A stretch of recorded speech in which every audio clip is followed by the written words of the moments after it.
Through the days of hurt and pain, my heart cried on its pain. I lost all my will to you. Too many times I tried, too many times I failed, and it can be brought tears and shame. Then I saw that old cross where I walked through His scars, and I knew one more time there is strength became mine. That's when Calvary came through once again. When I lost all my courage to me,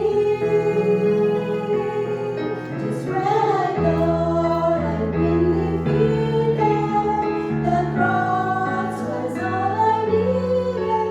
That's when Calvary came through once again. Stay to the grave, I stay to the grave and again. Life has the final price. Now I cherish that tree where I found victory, conquering hell and our foes.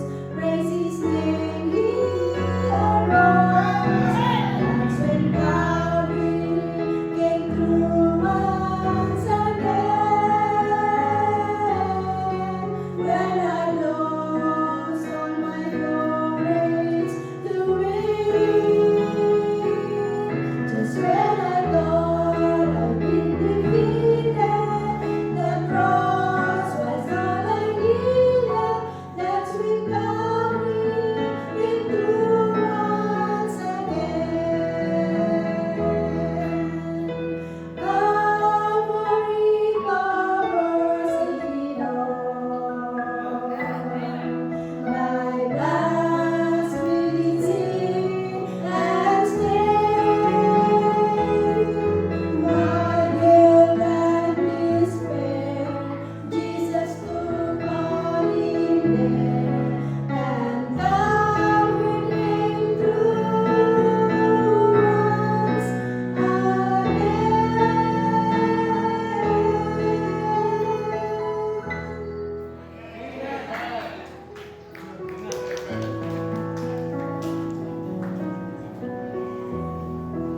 That's when Calvary came through once again. Amen. And victory sa Calvary is not only that time when we first believed. Amen. But every time that we are challenged or we are tried, we can always go back to Calvary and once more claim that victory. Atong Panginoon sa pagkasolo, yung si preacher, I'll sing dedicated to my daughter. Before I sing, I would like to thank, first of all, God for His goodness and for these two couple, admin and pastor. When COVID-19 struck the country, I was one of the recipients of the virus, and I'm thankful that by the grace of God, through their help, to their sacrifice, and to their perseverance, niya pa ko kay kamay na lang at iwason na ako sa virus. And by God's grace, Niya ko sa inyong atubangan, buhi pa.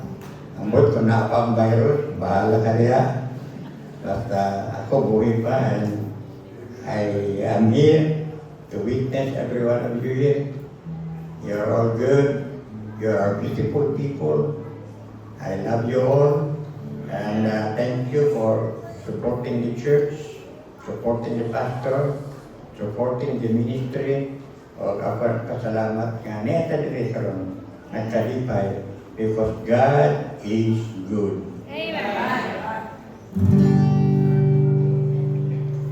May the good Lord bless and keep you, whether near or far away. May you find that long-awaited golden day today. Nagila ka ako anak. Anak, nagila. Nagila.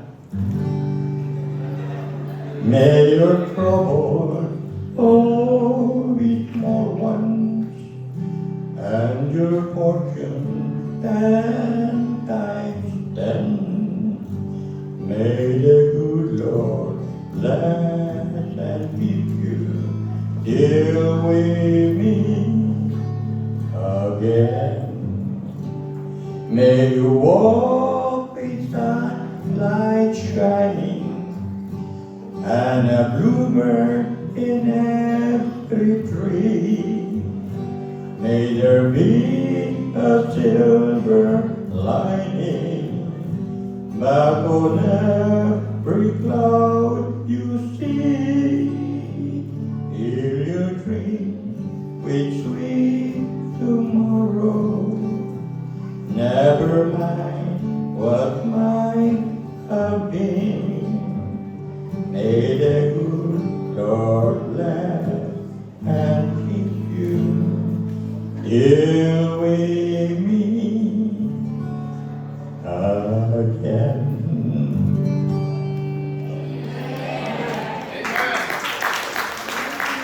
Salamat sa akong anak.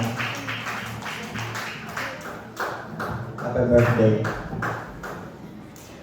Amen, amen. Salamat sa Ginoo. Ganito ang tanang palihog. And let us look at Genesis chapter 6. Genesis chapter number 6, verse 11 and 12. Genesis chapter 6, verses 11 and 12.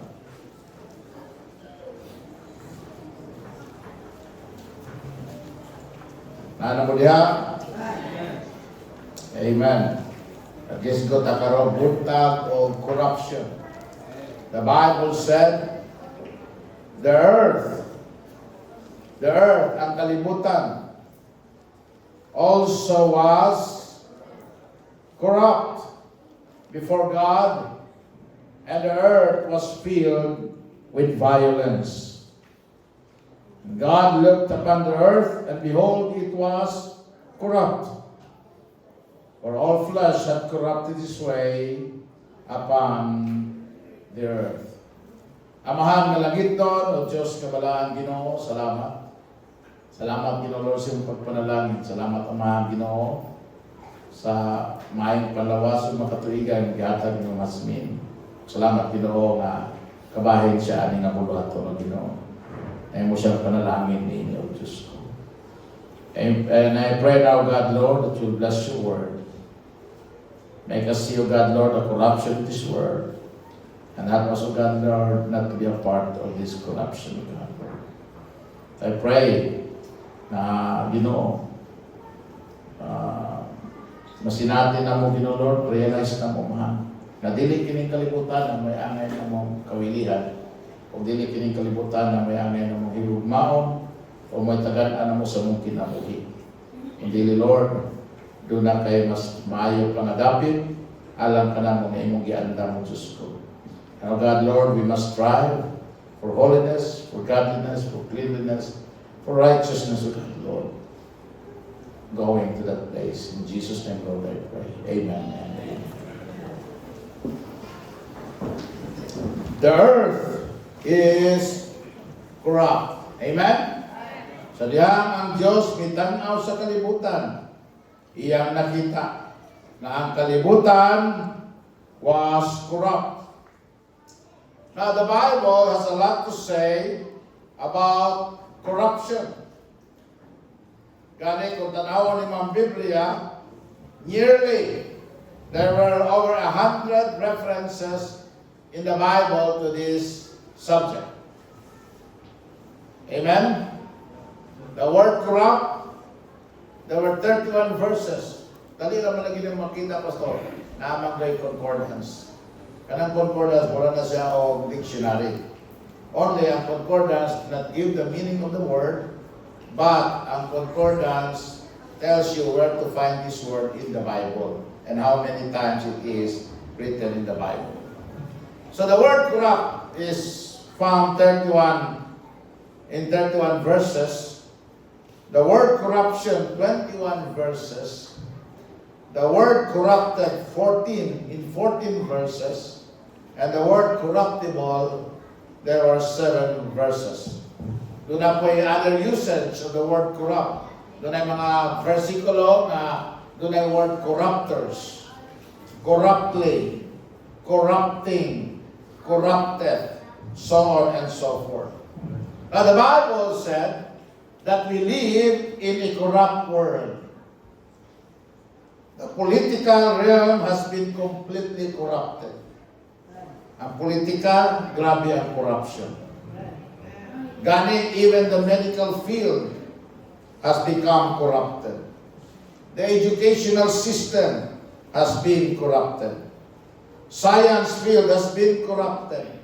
Media and news, TV, radio, mga broadcasters are corrupt. The business world is corrupt.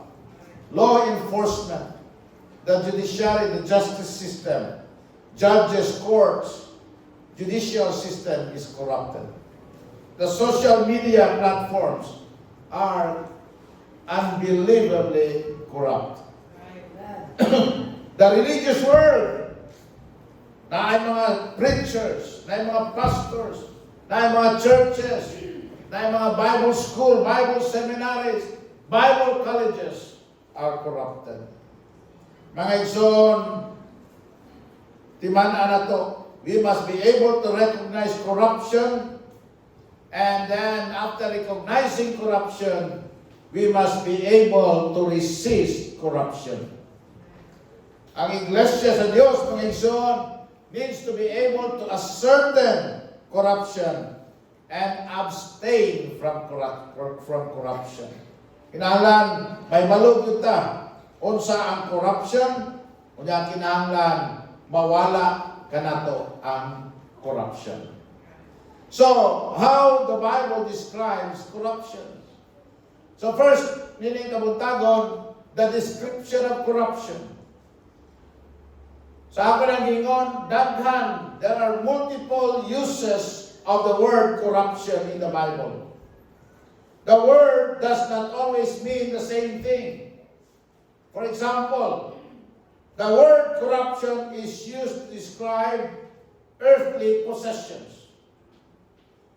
No, ang corruption, the word corruption, gigamit po na siya pag-describe sa gitawag nato mga earthly possessions. Mga kalibutanong panagiya. The Bible uses the word corruption to address a variety of issues.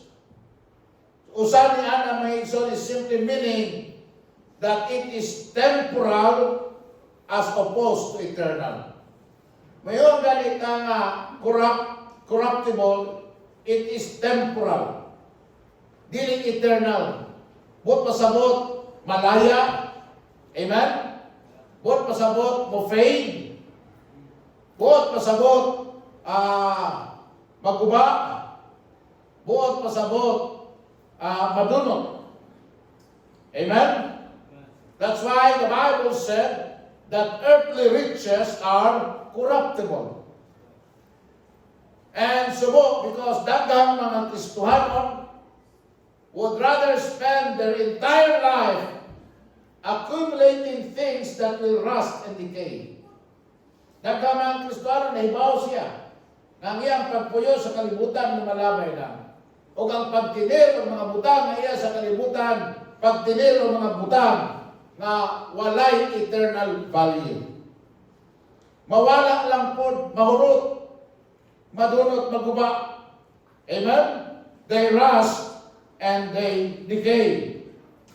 So instead of focusing on the eternal, daghang mga Kristiyano infatuated sa mga butang na temporal. Mas maibog og cellphone kaysa sa Bible. Amen? Mas mubasa pa yung cellphone kaysa sa Bible. Mas nindot ang cellphone kaysa sa Biblia. Mugasto og load, pero dili magtigom para makapalit og nindot nga Biblia. Musugot lang ang iyang Biblia, magkabuhay-buhay, magkakunis-kunis, magkagisik-gisik. Pero ang iyang cellphone, halos kada bulan, bago o cover. Amen? So, mas nasilaw, mas nadani sa mga butang na temporal kaysa sa butang na eternal. The entire Christian life is spent pursuing the corruptible things of this world. Ilang expend na ng energy, ang ilang mga katuigan, ang ilang mga panlawas, nagkukod sa mga butang at dili magpabilin. Then Jesus Christ strongly cautioned the church na may atong i-prioritize ang eternal over the temporal. Manaingon siya sa Matthew chapter 6, verse number 19. Open your Bibles. Matthew 6:19. Ingon ang Biblia niya, lay not up for yourselves treasures upon earth, where moth and rust that corrupt, and where thieves break through and steal. Verse 20. But lay up for yourselves treasures in heaven, where neither moth nor rust that corrupt, and where thieves do not break through nor steal. Siya ayaw ko na mo pagtigom o mga butang, bahandi sa kalibutan. Kaya ka na nga mga bahandi sa kalibutan, mga igsoon, nakawat na, tayaon ka na. Amen?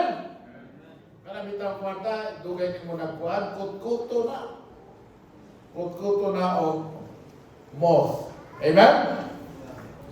Maraming ng Bible, lay up for yourselves treasures in heaven. Kaya ang treasures na to sa heaven, dili na siya makutkot, dili na siya tayaon, dili po na siya madunot, dili po na siya makawat. Luke chapter 12 verse 33. Luke 12:33. Ingon ang pulong sa Ginoo sa Lucas kapitulo 12 versikulo 33. Sell that ye have and give alms. Provide yourselves bands which wax not old, a treasure in the heavens that faileth not, where no thief approacheth, neither moth corrupted. Amen?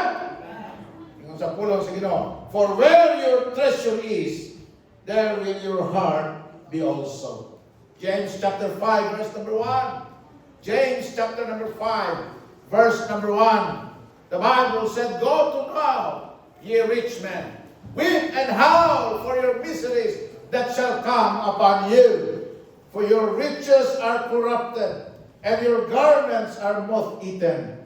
Your gold and silver is cankered, and the rust of them shall be a witness against you. Ye shall eat your flesh, and shall eat your flesh as it were fire. Ye have heaped treasured together for the last days. 1 Peter chapter 1 verse 18. Ipakita lang nini mga bersikulo mga igsoon ang pagka-corruptible sa mga butang nga iya sa kalibutan. Amen? Come now and let us listen together. 1 Peter 1:18. 1 Peter 1:18. For as much as you know that you are not redeemed with corruptible things, as silver and gold, amen, from your vain conversation received by tradition from your fathers. Amen? Ingon ang pulong sa Ginoo that earthly riches are corruptible.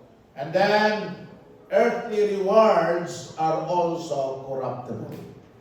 Unsa may maimo sa kalibutan, unsa may maangkon mo sa kalibutan, dungog, fame, notoriety, everything, earthly rewards are corruptible. Makadawat kang trophy, ang trophy magkupa. Amen? Taya mo sa trophy. Mulubad ang trophy. Amen? Makadawat kang plaki. Kung dili mo na pasinawan ka rin, nusnusan ka nunay, malubog ang imong pangalan sa plaki. Amen? Earthly rewards are corruptible. 1 Corinthians chapter 9, verse 24. 1 Corinthians chapter 9, verse number 24. The Bible said, "Know ye not that they which run in a race run all?" Sa 1 Corinthians chapter 9 ba? 1 Peter kung na. "Know ye not that they which run in a race run all, but one receiveth the prize? So run that ye may obtain. And every man that striveth for the mastery is temperate in all things. Now they do it to obtain, not to obtain a corruptible crown, or they do it to obtain a corruptible crown. But we as Christians, an incorruptible crown." Amen?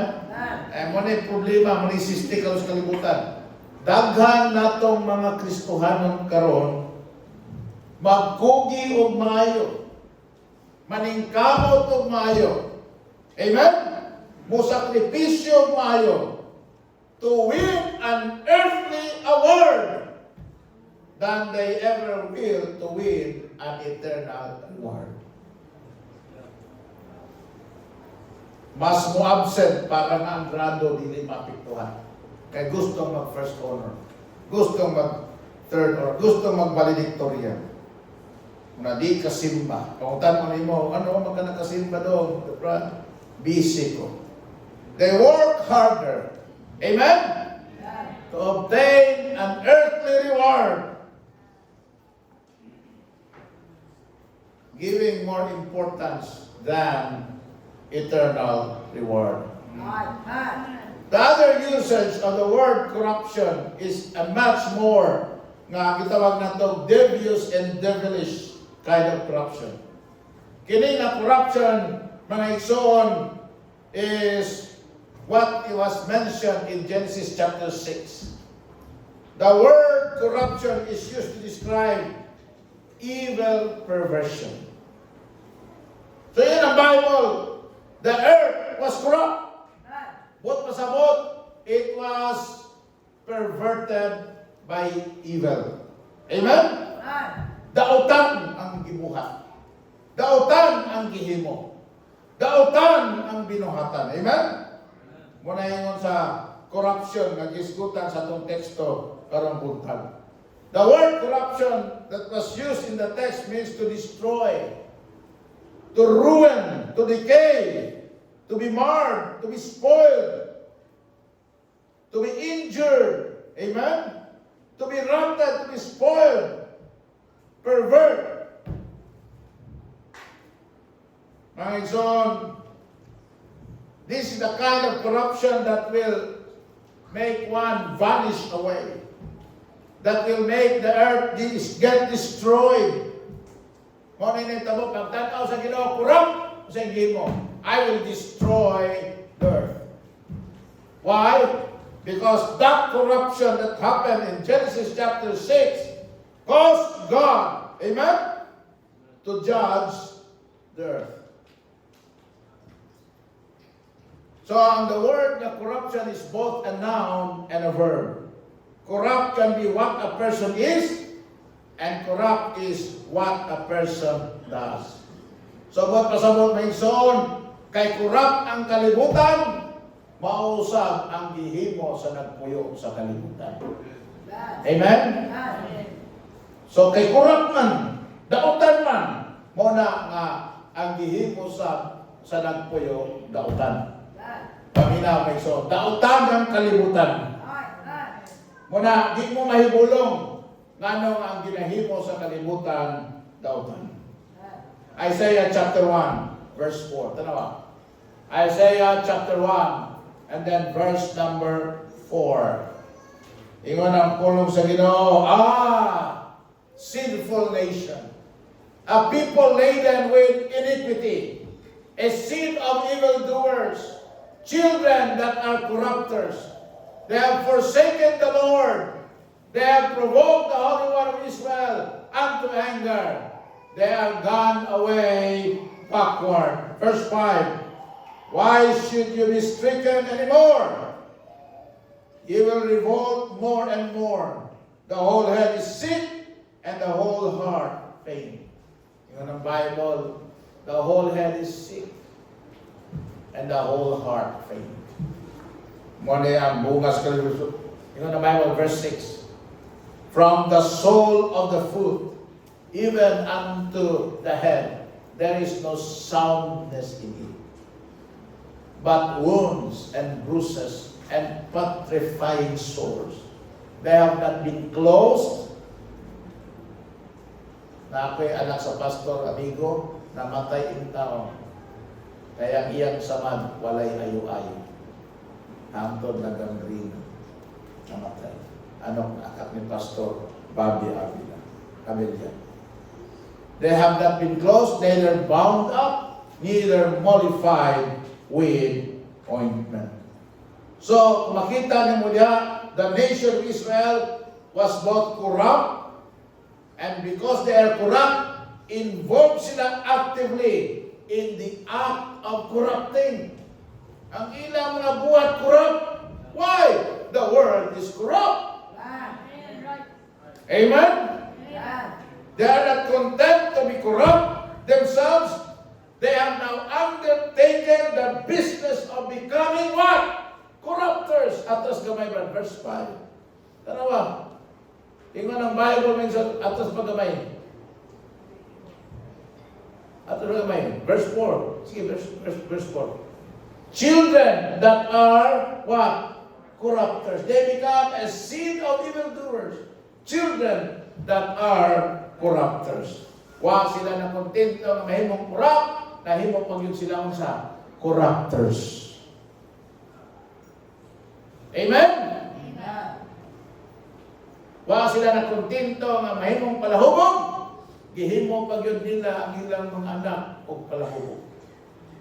Wa sila nahimong kawatan, wa sila na kontento na himong nagpangawat, naghimo pag yun sila mga kawatan lahat. Wa sila nagkontento na mahimong magsisimba o Diyos-Diyos, naghimo sila ng Diyos-Diyos o gihimo nila ilang mga anak na mga magsisimbang Diyos-Diyos. Muna ingon sa pulong sa Ginoo, they became corrupters. Now, what about in the New Testament? The same meaning in the Old Testament. But, makita niyo mo so. The word corrupt, usa sa mga gibutan na meaning sa word corrupt is to lead away a Christian church from that state of knowledge and holiness in which it ought to abide, to be destroyed, to perish in an ethical sense, to corrupt, to depraved. So when the New Testament used the word corrupt, ang kahulugan is aron nga mapalayo ang iglesia nianang kahibalo sa pagkamalaan na diin kini siya kinahanglang magpabilin aron siya madaog, aron siya maalaw, so that it can be destroyed, so that it can perish. Amen? So that it can be deprived of God's favor and blessing. Mga igsoon, mas bukat ni na corruption. Amen? Flowers fade. The grass dries up and dies. Ang gamot sa kahoy, malata. Ang sinina, magising. The corruption we are preaching about this morning, mga igsoon, is more serious than those kind of corruptions. The corruption is devious. Iya kini sa yawa. Iya kini sa dautan. Amen? Yawan on. And it is intentionally done to be or to destroy us. Muna Kristohanon, pagbantay niyo sa kalibutan, hihingan kita sa Ginoo. Love not the world. Because when you love this world, the world will draw you away from God. And when you are drawn away from God, that will lead to your destruction. Amen? Your defeat and to your death. Muna ang giingon sa pulong sa Ginoo. Naison paminaw, love not the world, neither the things that are in the world. Dili malipay ang ginuana. Suko ang ginuana. Amen? Mag-uul ang ginuana. Kita niya nga naakas kalibutan, puro kakalibutan, puro pagpursige sa kalibutan ng imo. Amen? I always, we have children that are driven. I have a son that's driven. My son,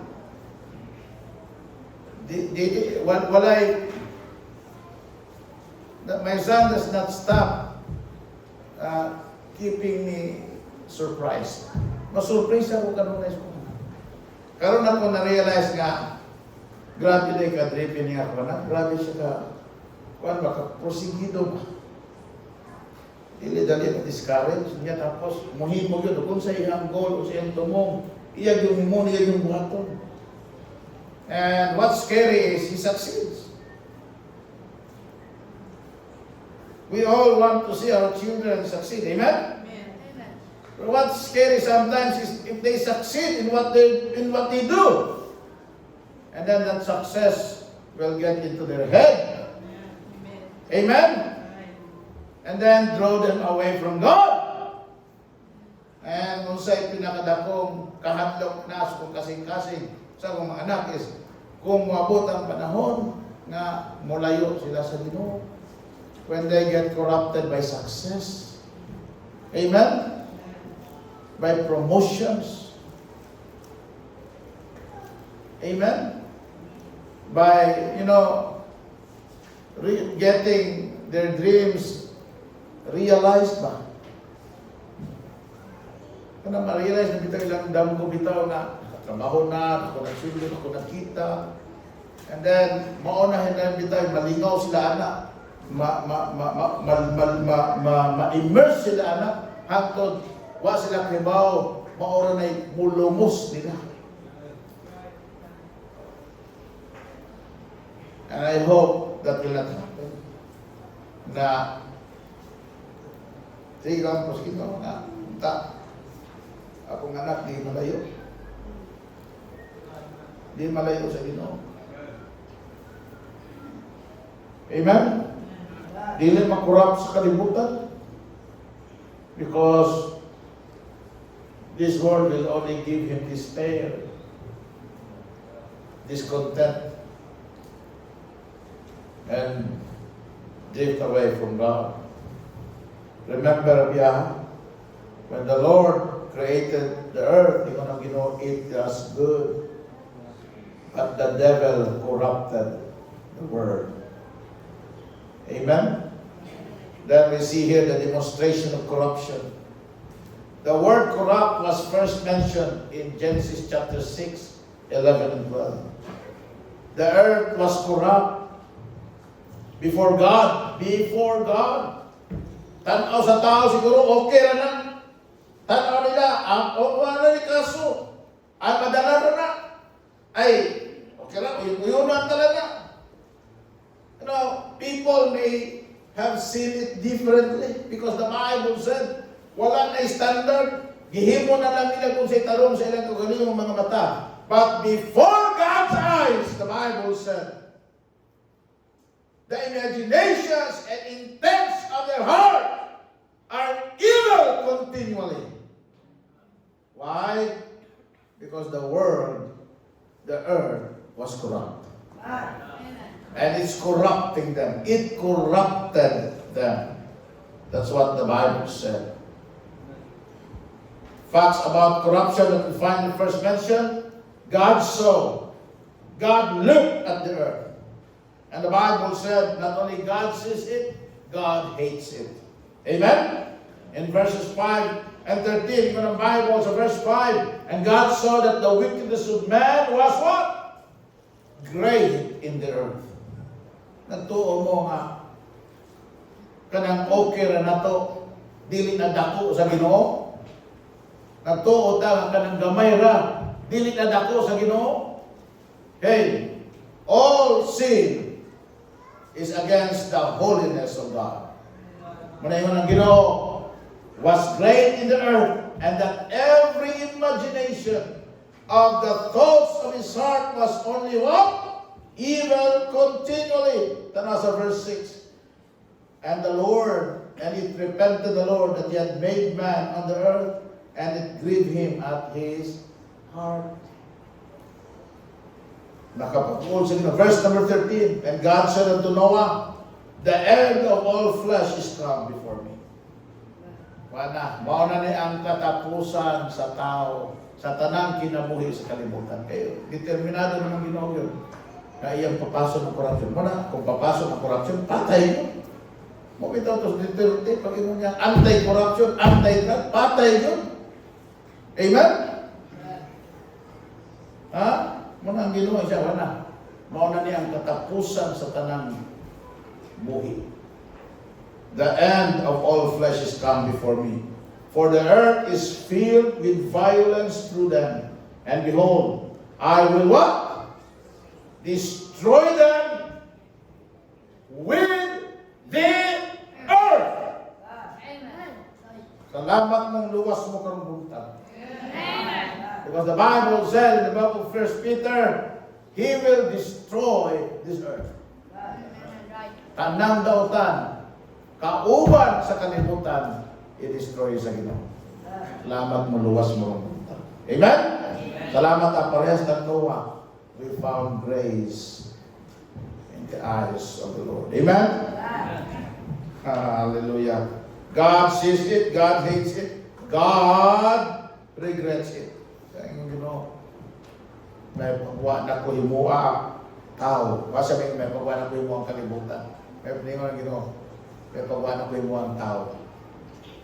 Bago kung sa, there were times, magtanong ang Ginoo sa imong kabadlo mo, sa imong kasalbahis, sa atong kadautan, sa atong unholiness, sa kawalan natin tagad o pagkabana sa yaha.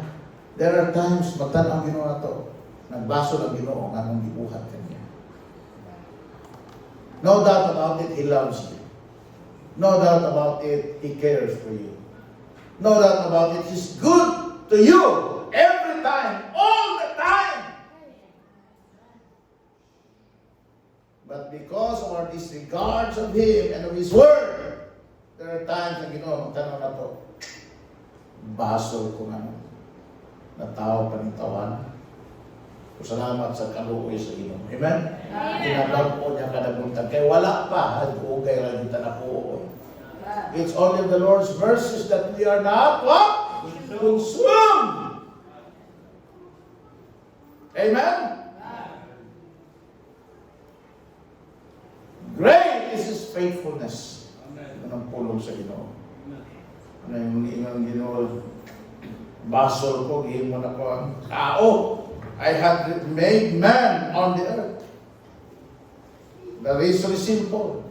Corruption spreads and ruins everything it touches. Yun ang Bible sa verse 11, and the earth was filled with violence. Amen? Huh? What about the violence? What can you say about the violence in the Philippines? Yung mga Pinoy, di man kayo magiging siya na, oh no sir, I don't know how to play violence. So, siya violence. Violence, ang, one time, nga, dahil tao, ang isog, o ang fierce diferensya. There are those who are brave, but are not fierce. But there are those who are fierce. Mauna ang kinaiya sa mga tao karon, fierce.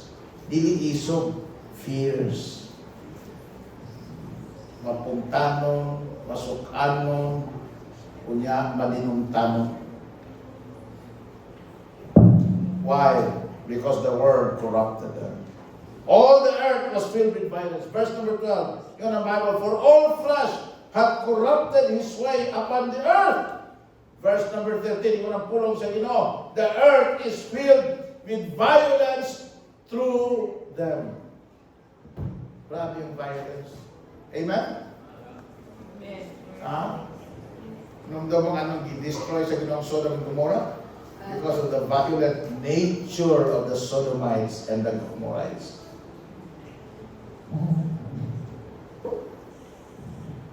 Salamat na sa Ginoo. The righteous can escape it. Amen? Itang mga righteous maka-eskapo niini. In a world that was completely corrupted, ano sa Bible? Noah found grace. Amen? In the eyes of the Lord. Nakita sa Diyos ang corruption, pansalamat sa Ginoo. Nakita sa niya si Noah. Kung nakita ka ng tron, pasalamat ang Noah. Kay wapas nakakaplag og grasya si Noah. Wa gyud ta karon dinhi. Amen? Naapagintay giluwas ang Ginoo. He saw Noah. The Bible said Noah was a just man and perfect in his generation. Kita, salamat ta. Maka-eskapo ta aning judgment sa Ginoo. Not because we are perfect, but salamat ta. There was someone who was perfect na mao'y nagluwas na to. O kana, mao si Ginoo, Hesus Kristo. Ay kay paghinambo ko. Amen? Ayaw, hikawi ang Ginoo sa imong kinabuhi. Amen? Ayaw siya tikdul-tikduli lang ang servisyo. Ayaw siya Ginoo nga, naaranin mo, butong ha kabagdi, simba kabagdi. Ayaw, anak. Mao biyagyo, si Ginoo Hesus Kristo biyagyo, hinungdan na inig pagkanaog sa Diyos sa iyang hukuman ng kalibutan, kay iyang hukman ng dautan sa iyang kadautan. Dili ta maabil. Tungod ni Ginoong Hesus Kristo. Tapos, di na mo siya alagaran. Tapos, di mo siya painungdan sa mong kinabuhi. Tapos, adto ka mo kampi sa kalibutan. Adto ka mo dapig sa world. Dili sa Lord. Amen? Naigsoon, salamat na sa Ginoo. The Bible said Noah was just. But was about at the time when people are lawless, he was lawful. When people were unrighteous, he was righteous. When people were ungodly, he was godly. And the Bible said he was perfect. But was about he was whole and sound. Complete. Noah walked with God. And so tiyan mo, no matter how bad our world gets, you and I can walk with God. We can live an ungodly, corrupt, unrighteous world and remain unscathed. Nice on Philippians chapter 2 verse 15 said, chapter 2 verse 15. Philippians chapter 2 verse 15. Sundan natin sa verse 14 at tapos yung main. Do all things without murmurings and disputings, that ye may be what? Blameless and harmless, sons of God. Amen? Without rebuke, in the midst of what? A crooked and perverse nation. In the midst of a corrupt nation. Amen? Among whom you shine as lights in the world. Bisa din kung sa kakurap sa kalibutan, we can shine as lights in the world. Bisa kung sa kangit-ngit sa kalibutan, kung ikaw anak sa Diyos, you can shine as light in the world. Amen. Verse 16, brother.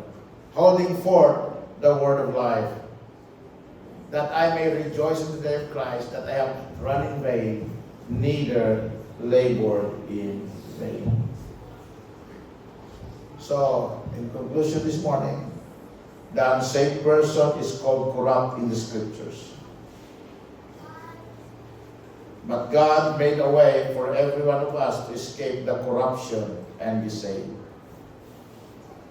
Unahin mo ng Bible sa 2 Peter chapter 1 verse 4, whereby are given to us exceeding great and precious promises, that by these, sa mga precious and great promises sa Ginoo, we become partakers of the divine nature, having escaped the corruption that is in the world through lust.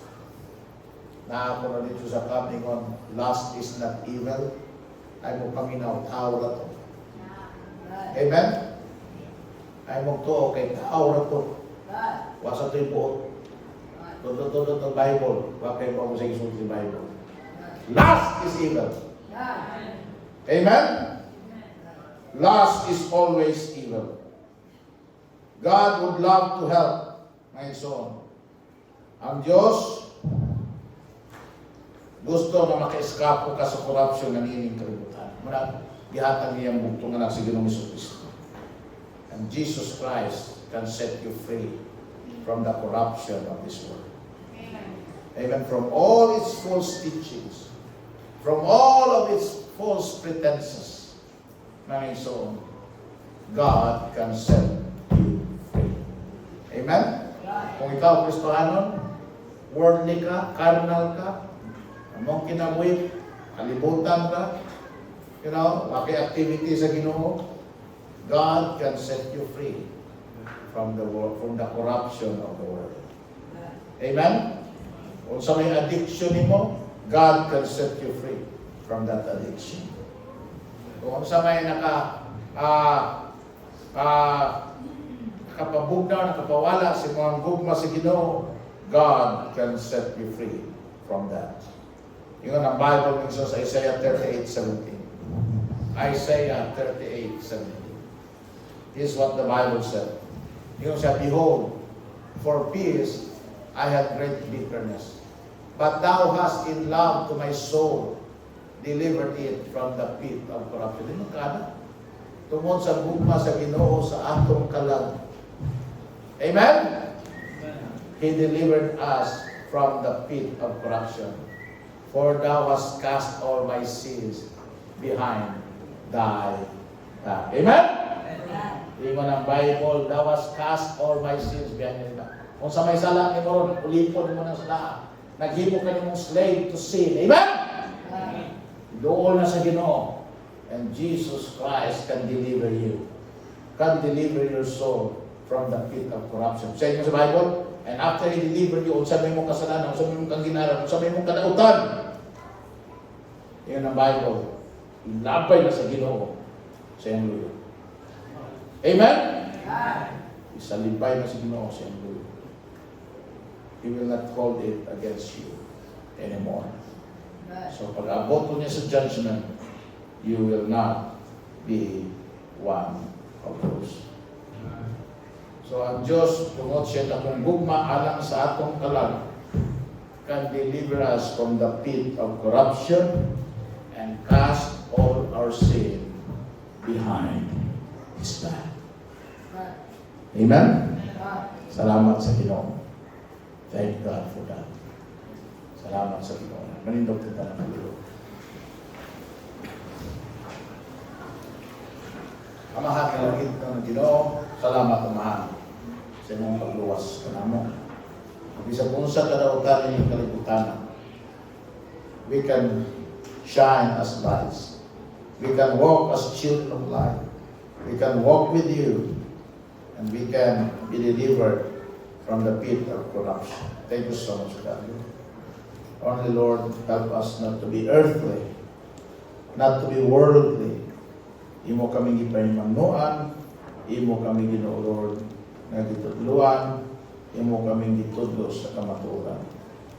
We cannot continue living according to this world, according to the course of this world, according to the corruption of this world, according to the commands of this world. And get blessed, get happy, get joyful, get fulfilled, get contented. Because this world only brings destruction, despair, and death. Because that's the goal of the evil one in corrupting us, to draw us away from you and lose your favor sa amon. Sa Lord, ining kabuntagon, we come to you. And maybe this altar today, get our deliverance from the corruption of the earth. In Jesus' name. Ining kabuntagon, kung mga ulo, would you like to come to this altar today? Maybe there's something you need to be delivered from the corruption of this world. And God, because He loves you, will have you delivered from the pit of corruption this morning. Have your way in this altar today. Have your way. Amen. Amen.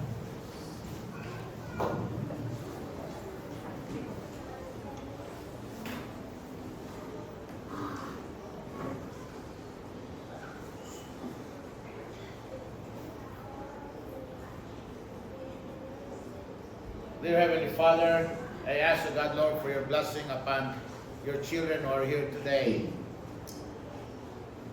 We need your deliverance sa corruption, sa kalibutan. Help us. Help us, Lord. You know you love me. You love us, God. And we cannot escape kung dili pinagi kami. O sa Lord, niya kami. And Lord God, please help us. Deliver us, O God, from the pit of corruption. You know, these corruptions will draw us away from you. Hindi ko gusto malayo kami kami na. At pasugan mo, become faithful. And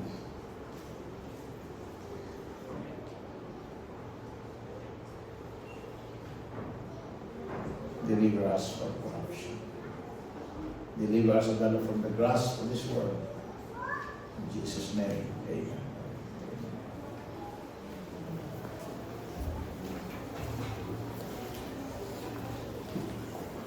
Atong servisyo karong hapon is at 2:30. Come again. Ay sa mula kami ng special offerings. Salamat na sa Ginoo. Amen? Doon ako'y kanta na balik